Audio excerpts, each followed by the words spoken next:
Amis téléspectateurs yu Kajooractu TV amis téléspectateurs bu La Dépêche TV asalaamaaleykum yéen a ngi fii ci fi nga xamante ne mooy kër maître Ousmane Diagne candidat bi nga xamante ne mooy candidat Yewwi Askan Wi di ngeen sama ginnaaw nii ki nga xam ne mooy docteur Babacar Diop mooy ñëw nii jël si ki nga xamante ne mooy maître Ousmane Diagne bu ko defee ñu amal li nga xamante ne mooy caravane boo xamante ne kon caravane la pour saafonte mooy féliciter également ñi nga xamante ne mooy militant ak fans yi ak Thiessois yi nga xamante ne ñoo ànd ak ñoom ci li nga xamante ne mooy victoire bi ne ki nga xam mooy docteur Babacar Diop gis ngeen moo jógee fële pour jël si maître Ousmane Diagne bu ko defee ñu daal di ànd dem ki ngeen gis neew na ak sono bi mooy docteur Babacar Diop kon mooy doog egsi di jël si kan ki nga xamante ne mooy xaritam di doomu ndeyam di kan di ki nga xamante ne mooy maître Ousmane Diagne maître Ousmane Diagne nag ku wax Thiès wax ko ku wax Ersan wax ko ku wax Darou Salam wax ko ku wax Cité Lamy wax ko ku wax gox yi nga xamante ne mooy les 22 quartiers yi nekk Thiès da nga xam maître Ousmane Diagne yéen a ngi gis xale yi ni ñuy saafonte ak moom ci li nga xamante ne mooy ndam li di dalal ki nga xamante ne mooy docteur Babacar Diop muy egsi nii ak li nga xam mooy caravane bi nga xamante ne mu nga jógee kër docteur Babacar Diop mbokkee xarit yi après ñu di def mooy jëlee leen ay quelques réactions da leen di bàyyi ngeen dund li nga xamante ne mooy arrivé caravane bi suñu paree ñu daal di def li nga xamante ne mooy micro trottoir pour jël ñi nga xamante ne mooy nekk ci foule bi ñu wax ni lan mooy sentiment bi leen animé actuellement kon kii di ñëw moom mooy le docteur Babacar Diop diriger la liste Yewwi Askan Wi la grande coalition Yewwi Askan Wi fii à Thiès à la ville ànd ceeg ki nga xam mooy maître Ousmane Diagne ànd ceeg ki nga xam mooy docteur Djita à l'ouest ànd ceeg ki nga xamante ne mooy Birame Souleye Diop mais également ànd ceeg ki nga xamante ne moo dëkk fii ci Thiès Est moo dëkk fii Ersan mooy maître Ousmane Diagne kon mbokkee xarit yi dégg ngeen noonu ñu bàyyi leen ngeen dégg animation.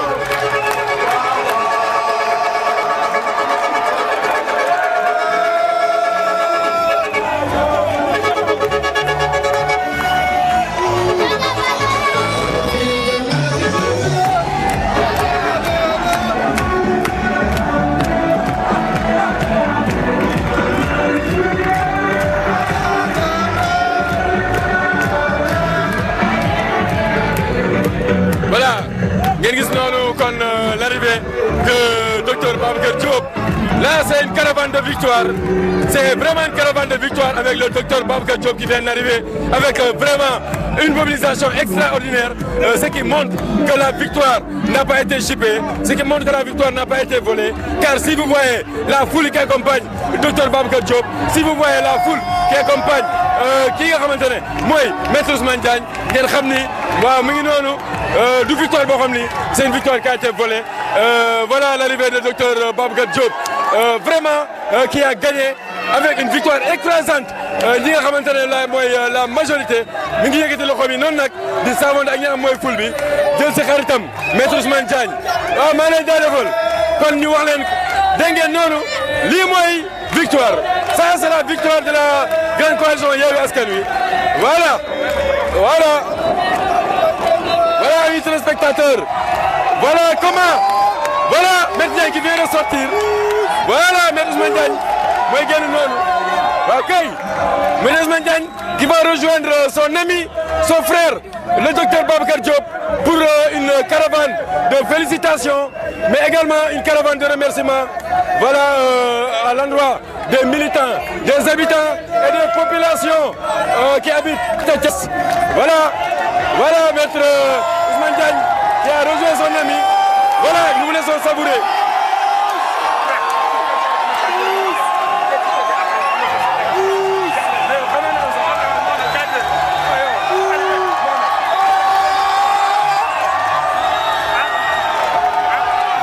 Ça, c'est la victoire, mesdames et messieurs. Maître Ousmane Diagne et docteur Babacar Diop, voilà, qui sont en train de chauffer le public, qui sont en train de chauffer les militants, voilà, qui crient Yewwi, Yewwi, Yewwi. Ah, la victoire est belle, et elle est particulièrement belle quand elle est écrasante et sans bavure, sans discours, ni embûche. Voilà les deux leaders qui vont maintenant rejoindre leur voiture pour faire leur caravane. Voilà, Yewwi nañ, les populations qui disent Yewwi nañ, chacun va parler à maître Ousmane Diagne, chacun va parler à docteur Babacar Diop et c'est vraiment très encourageant. Voilà la foule qui s'est amassée devant maître Ousmane Diagne, devant le docteur Babacar Diop. Ils l'ont fait hier nuit, ils l'ont fait ce soir et ils vont continuer à le faire. C'est quoi? C'est d'être au chevet des populations, au chevet des populations de Thiès-Est, de Thiès-Ouest, des populations du Nord, mais également de la ville, pour gouverner, administrer les Thiessois de la plus belle des manières. La caravane qui vient de démarrer va poursuivre et passer sur les 22 quartiers des quartiers Thiès-Est pour un remerciement. Voilà Maître Dia et Dr Babacar Diop qui sont en train de continuer. Voilà, ils ont pris le départ. Maître Ousmane Diagne, accompagné d'une foule immense qui vient de prendre le départ direction tous les quartiers, tous les 22 quartiers de Thiès-Est. Voilà, ça c'est vraiment extraordinaire. Quelle énorme foule, mesdames et messieurs. Voilà, kon ñu fàttali leen mbokki xarit yi ñoo ngi fii ci li nga xamante ne mooy quartier R100 fii nga xamante ne mooy fief naturel bu Maître Ousmane Diagne. Maître Ousmane Diagne lu mu def mooy daa créé li nga xam mooy surprise gagné li nga xamante ne mooy Thiès-Est. Il devient naturellement le maire de Thiès-Est ànd ak kan le docteur Babacar Diop. lu mu def moom it daa gagné ban liste ak la coalition Yewwi Askan Wi il a gagné la ville ànd ak kan le docteur Djité à l'ouest. Au nord mi ngi ànd ak kan Birame Souleye Diop candidat de Yewwi Askan Wi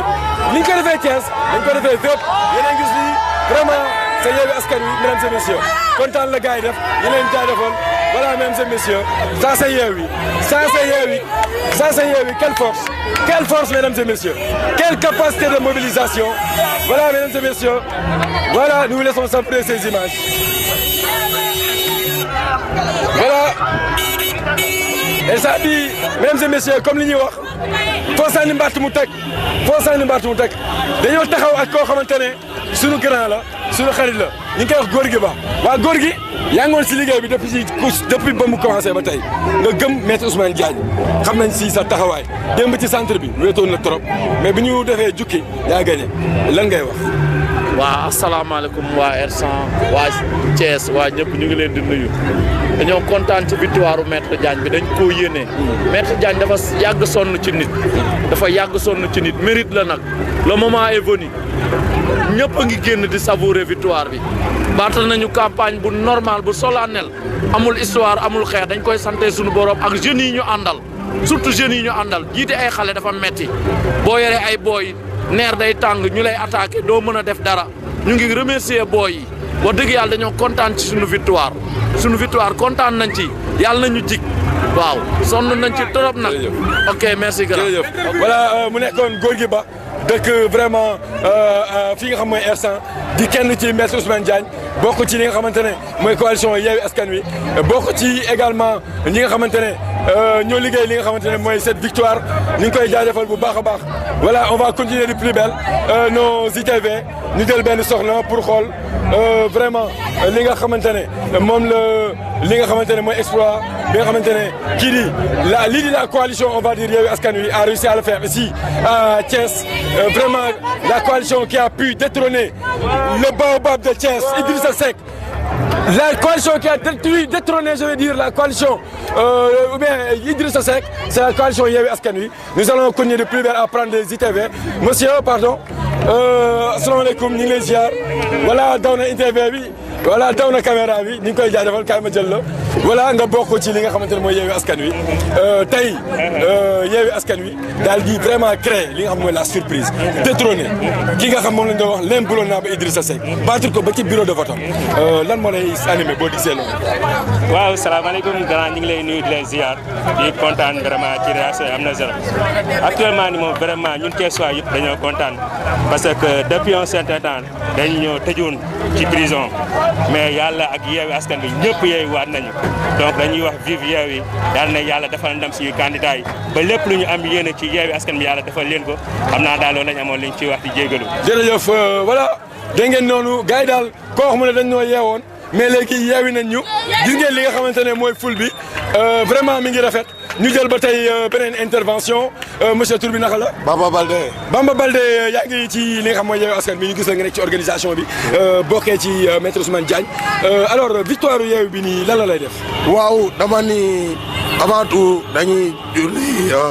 si yonent bi sallallahu alayhi wa sallam. ci sant waa population R100. te wax ni waa Thiès comprendre nañ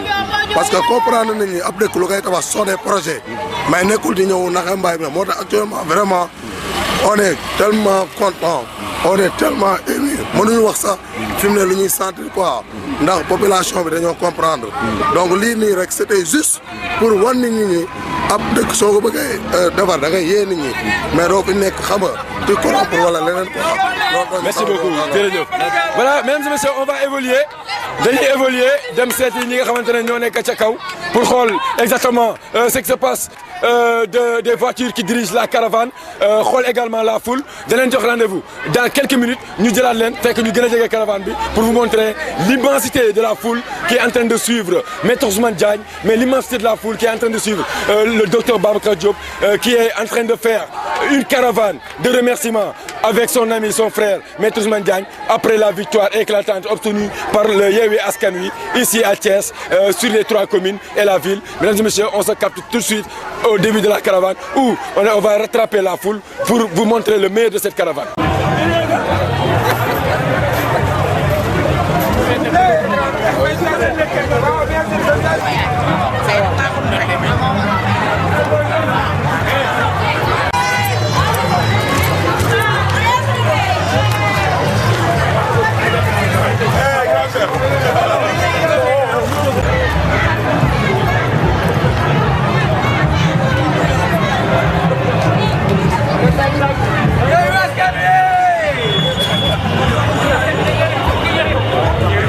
Voilà, mesdames et messieurs, comme li ñu ko waxee woon on est encore là dugg nañ fi nga xamante ne mooy Cité Senghor ba léegi ak la caravane de Yewwi Askan Wi Maître Ousmane Diagne ak ki nga xam ne mooy le docteur Babacar Diop yéen a ngi gis sama ginnaaw ñu nekk di def caravane pour saluer et remercier les populations et les militants qui ont voté pour eux pour permettre à la coalition Yewwi Askan Wi de déboulonner l'inévitable Idrissa Seck. Aujourd'hui, Thiès a changé de propriétaire parce que naturellement c'est Yewwi Askan Wi qui fait de Thiès son fief. Voilà caravane baa ngi nii yéen a ngi koy gis yéen a ngi gis xale yi mag ñi ndaw ñi ku ne di way le son de Yewwi Askan Wi voilà yéen a ngi dégg noonu et c'est vrai ils sont en train de crier pour la victoire. Ça c'est la chanson de la victoire mesdames et messieurs et c'est le nom de Maître Ousmane Diagne qui est en train d'être clamé. Ousmane Diagne qui est en train d'être clamé par les jeunes. Voilà mesdames et messieurs nii la demee auto caravane baa ngi fii kon ci Cité Senghor ginnaaw bi ñu jógee R100 jaar fi nga xam mooy marché Xelkom ñi lañ def jël mbedd mi ñu ngi dem fi nga xamante ne mooy rond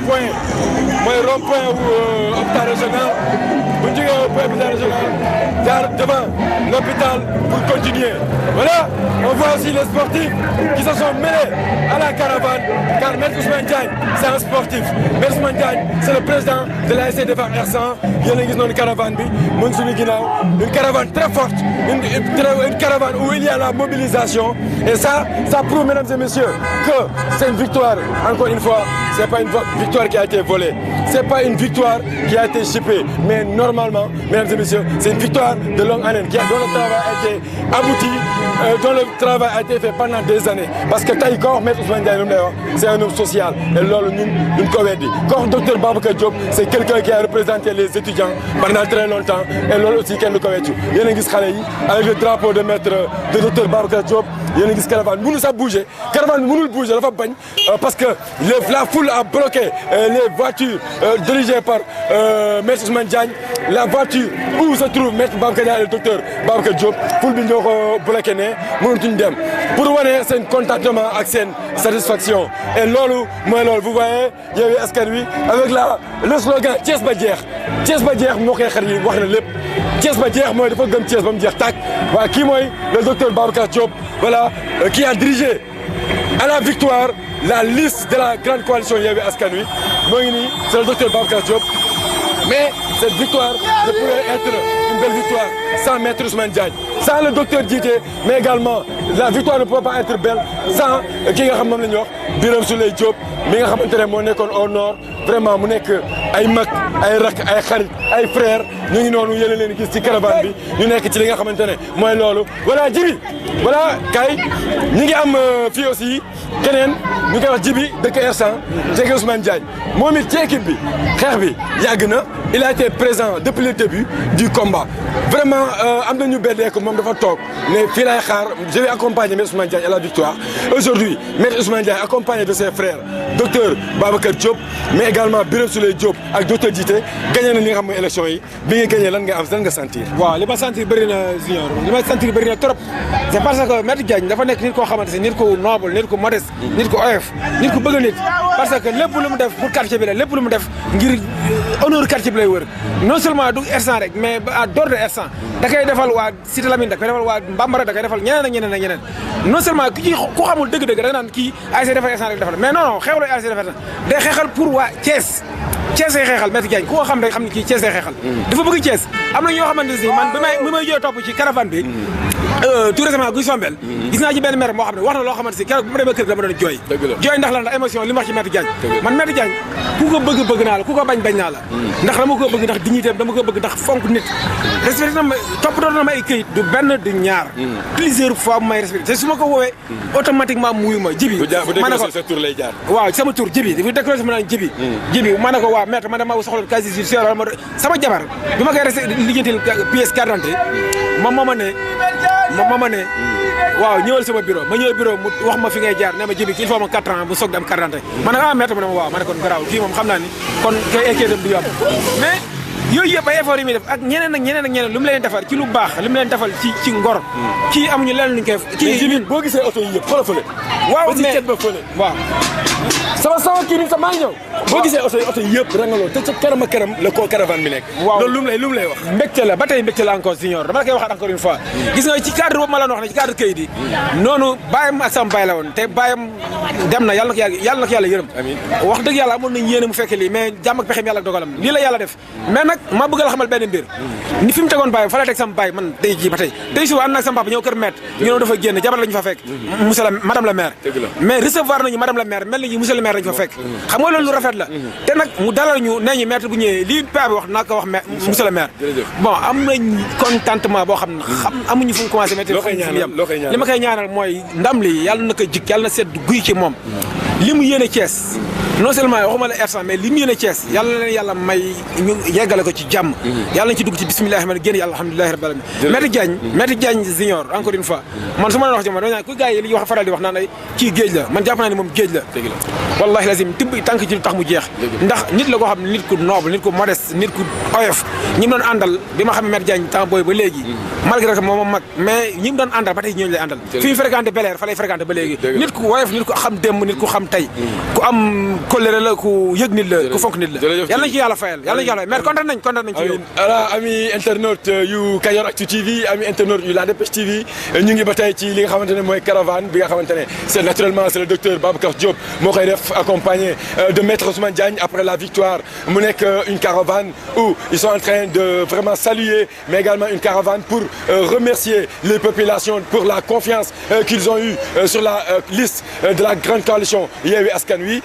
ñi ngi jóge nag R100 foofu ci li nga xamante ne mooy le fief de Maître Ousmane Diagne où il a mobilisé la foule était tellement immense que nit amul fu mu teg tànkam ñu jóge foofu on est passé par marché Khelcom on a traversé la rue pour maintenant entrer vers Cité Senghor et la caravane est là bloquée par la foule mesdames et messieurs bi nga xamante ne dañoo bëgg rek gis seen nouveau maire mais saafonte ak ñoom mu nekkoon nag quelque chose qui n'a pas été facile mais yéen a ngi dégg ba léegi les témoignages et nous allons continuer à prendre ces témoignages là pour vous les apporter mesdames et messieurs on va continuer à suivre la caravane du docteur Babacar Diop et de Maître Ousmane Diagne à tout à l'heure.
Aujourd'hui, nous avons compilé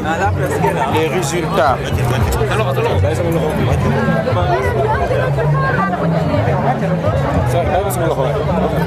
Aujourd'hui, nous avons compilé tous les résultats sortis de tous les bureaux de vote et de tous les centres de vote, et que la coalition Yewwi Askan Wi a remporté les différentes communes de Thiès, a remporté aussi la ville et le département ici à Thiès. Et ceux qui contestent? Et ceux qui contestent n'ont pas d'argument. Vous connaissez Thiès, nous sommes sortis et les populations sont venues spontanément nous accueillir,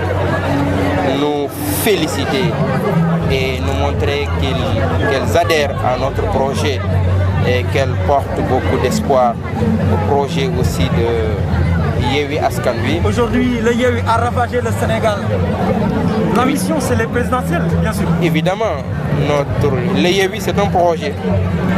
Et nous voulons faire les législatives ensemble. Nous voulons faire aussi la présidentielle ensemble. Et qu'en 2024, nous allons réussir à avoir une alternative démocratique au Sénégal. La victoire, c'est aussi un message de la nation sénégalaise au président de la République, parce que le Yewwi Askan Wi a quasiment gagné partout. Quelle lecture vous en faites? Oui, les résultats montrent que le peuple a tourné le dos au président Macky Sall depuis les événements du mois de mars. Et les résultats ont manifesté encore cette rupture entre le président Macky Sall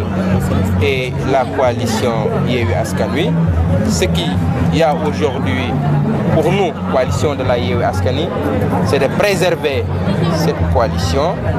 et de marcher ensemble vers les législatives et la présidentielle. Le peuple a répondu massivement à l'appel de la coalition Yewwi Askan Wi. Le reste, c'est à nous vraiment d'être à la hauteur, de travailler dans l'unité, dans la responsabilité pour créer les conditions d'une nouvelle alternance démocratique au Sénégal. Ñun dajale nañ PV yépp yi génn ci bureau de vote. Li ci génn wane na ni commune Thiès yépp, muy Thiès Est, muy Thiès Nord, muy Thiès Ouest, muy la ville,